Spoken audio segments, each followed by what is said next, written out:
Hey, little buddy.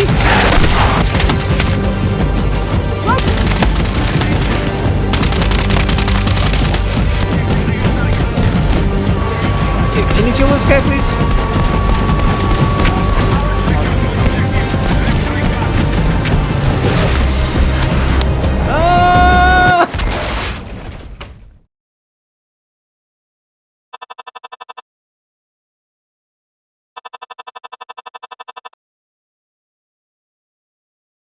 Battlefield came back strong with the all-new Battlefield Studios this year, combining the forces of the 4 EA studios to work on the most ambitious title in the series. We got to taste what's coming with Battlefield 6 during the beta with 4 maps, and now we got the chance to reach the front lines in the Battlefield 6 multiplayer event to test the biggest war grounds of this game, the Mirak Valley and the Operation Firestorm.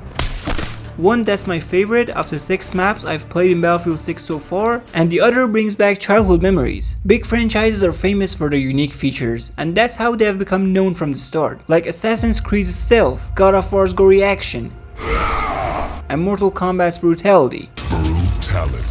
Now in my opinion, polishing what's already well received and adored by fans is the not so secret recipe of success, and meddling with those core features is what makes fans go loud about it. Battlefield's signatures in this case are destruction, vehicle combat, and of course, big maps. If you're wondering why Battlefield 6 is so hot in the gaming communities right now, showcasing these 3 in almost a perfect state is your answer. The game has the most realistic looking destruction system, compelling vehicle combat, and the maps I played during this test are pretty huge and well taken care of, with details and different POIs. We started the playtest on Mirak Valley, the largest Battlefield 6 map at launch. The map is about 0.6 kilometers large, which is approximately the same as the Caspian border from Battlefield 3 and Hamada from Battlefield V. All-out warfare, jets and tanks, and of course, sections that take soldiers to test their close-quarter combat skills. So the first thing that meets the eye when playing a map for the first time is its visuals, and Mirak Valley look astonishing in Battlefield 6. Teams either start in a farmland with small and definitely destructible houses in their next checkpoint, or near the woods where all the trees are burned. Each of the 2 areas is unique, and they both provide opportunities for the players to hide behind the buildings or take cover near the trees and the ruins. The time to reach the first engagement is when you arrive to one of the 2 buildings at the center of the map.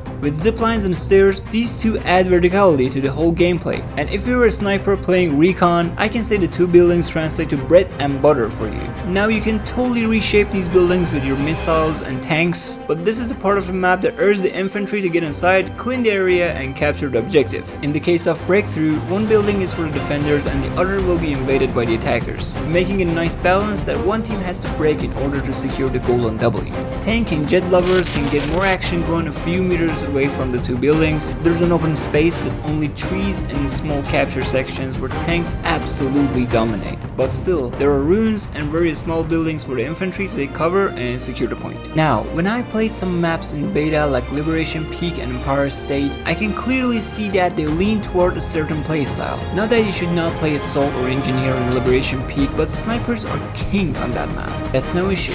Not every map should be super balanced, and to have a map that encourages the sniper fights is actually great. The same goes for close-up engagements in Empire State. However, Mirak Valley is the map that has a balanced layout for ramming tanks through small houses, sniping from different levels of the big buildings, crashing the crane on the same building with jets, or taking the gloves off and getting inside for close-quarter rivalry. There you are. Just hearing the name of Operation Firestorm during the Battlefield 6 reveal made me stand on my toes as my childhood memories kicked in. The map is set in a desert near oil fields with extra large open spaces between the objectives. Back in the day, this was one of the best maps for proving who had the best tanks and jet pilots in each team. And I'm truly happy that Battlefield 6 reimagination hasn't changed any of that.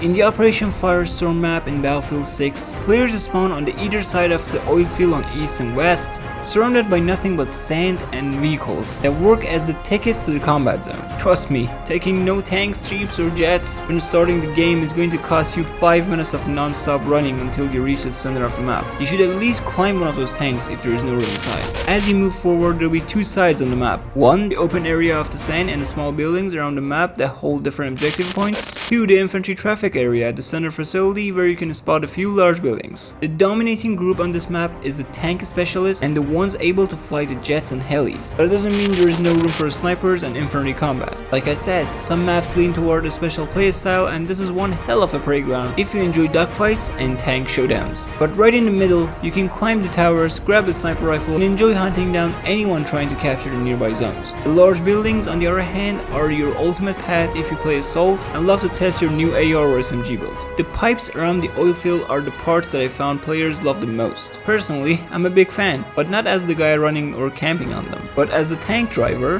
who chases them. Speaking of routes around the map, there's a straight line highway that's best for reaching the other side to take the far objectives by surprise or flanking the enemies. Unlike Mirak Valley, the open space in Operation Firestorm has almost no place to take cover. Aside from the central facility, however, there are oil containers on the north side of the map, which I didn't find best to be at with or without vehicle. Also, the unfair tactical advantage of the mountains near the spawn locations, which players used to bring tanks on top of them in Battlefield 3, is fixed, which is a big W in my book. Overall, so far Battlefield 6 seems to offer a variety of maps for different playstyles, while also featuring a super balanced experience with Mirak Valley. We knew Operation Firestorm from Battlefield 3 and 4, and it's a safe ticket to remake that map with the same details. But for the new maps, Battlefield 6 is definitely trying to bring in as many FPS enthusiasts as possible by offering variety. And that's it for a review of the Mirak Valley and Operation Firestorm in Battlefield 6. If you enjoyed our content, slap that like and subscribe button, follow us on thenerdstash.com for game reviews, and stick with us on the Nerdstash YouTube channel for early gameplays. And I will see you guys in the next one.